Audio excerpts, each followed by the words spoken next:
திருவள்ளூர் மாவட்டம் திருத்தணி கேசிகண்டிகை அருகில் நடைபெற்ற இந்த கோர விபத்தில் 4 நெசவாளர்கள் சம்பவ இடத்திலேயே உயிரிழந்திருக்கிறார்கள்.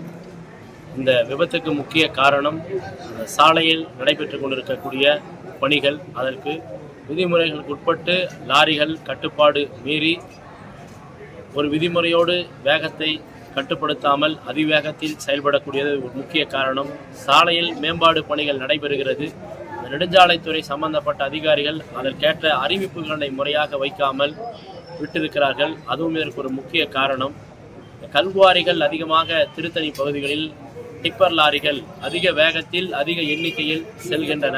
இதை கட்டுப்படுத்த பல்முறைகள் விவசாயிகள் கூட்டத்தில் கோரிக்கை வைக்கப்பட்டிருந்தது. ஆனால் அது இன்றைய வரைக்கும் காதில் போடாமல் இருக்கிறது. அது சம்பந்தப்பட்ட துறை அதிகாரிகள் மீது நடவடிக்கையும் தேவையான அறிவிப்புகளையும் அந்த சாலையின் பகுதிகளில் வைக்க வேண்டும். இன்றைக்கு வேலை இழந்து தொடர் வேலை நிறுத்த போராட்டத்தில் இருந்த விசைத்தறி நெசவாளர்கள் வேலை தேடி திருமண வேலைக்காக சென்ற பொழுதுதான் இந்த சம்பவம் ஏற்பட்டிருக்கிறது. மாண்புமிகு தமிழ்நாடு முதலமைச்சர் அவர்கள் தற்பொழுது செய்தி அறிவித்திருக்கிற அந்த இழப்பீடு தொகை என்பது இதற்கு சரியானது அல்ல. அந்த குடும்பத்தில் கை குழந்தைகளை வைத்திருக்கக்கூடிய குடும்பம் 2 குடும்பம் இருக்கிறது.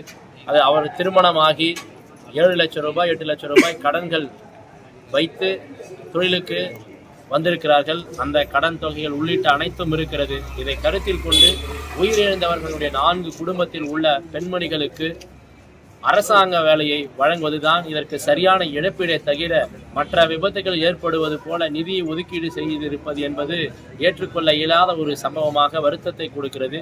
எனவே மாண்புமிகு முதலமைச்சர் அவர்கள் நெசவாளர்களுடைய வறுமையையும் அவர்களின் குடும்பங்களின் ஏழ்மையும் நலன் கருதி அந்த 4 குடும்பத்தில் உள்ளவர்களுக்கு அரசு வேலையை உடனடியாக மறு உத்தரவு வழங்கும்படி கேட்டுக்கொள்கிறோம். நெடுஞ்சாலைத்துறை மாவட்ட வருவாய்த்துறையில் இருக்கக்கூடியவர்களுக்கு நடவடிக்கை எடுத்து அறிவுறுத்தல் வழங்கி அந்த சாலையில் இருக்கக்கூடிய அறிவிப்புகளை உடனடியாக ஏற்படுத்தி பேடிகார்டுகளை வைத்து கல்குவாரிகள் உரிமம் அளித்துள்ளது மற்றும் அந்த டிப்பர் லாரிகள் டெண்டர் அனைவரையும் அழைத்து அவர்களுக்கான விதிமுறைகளை உடனடியாக வகுத்து அடுத்த ஒரு சம்பவம் இதுபோல் நடைபெறாமல் இருக்கும் வழியை உத்தரவாக பிறப்பிக்கும்படி இதன் வாயிலாக முதல்வரை கேட்டுக்கொள்கிறோம்.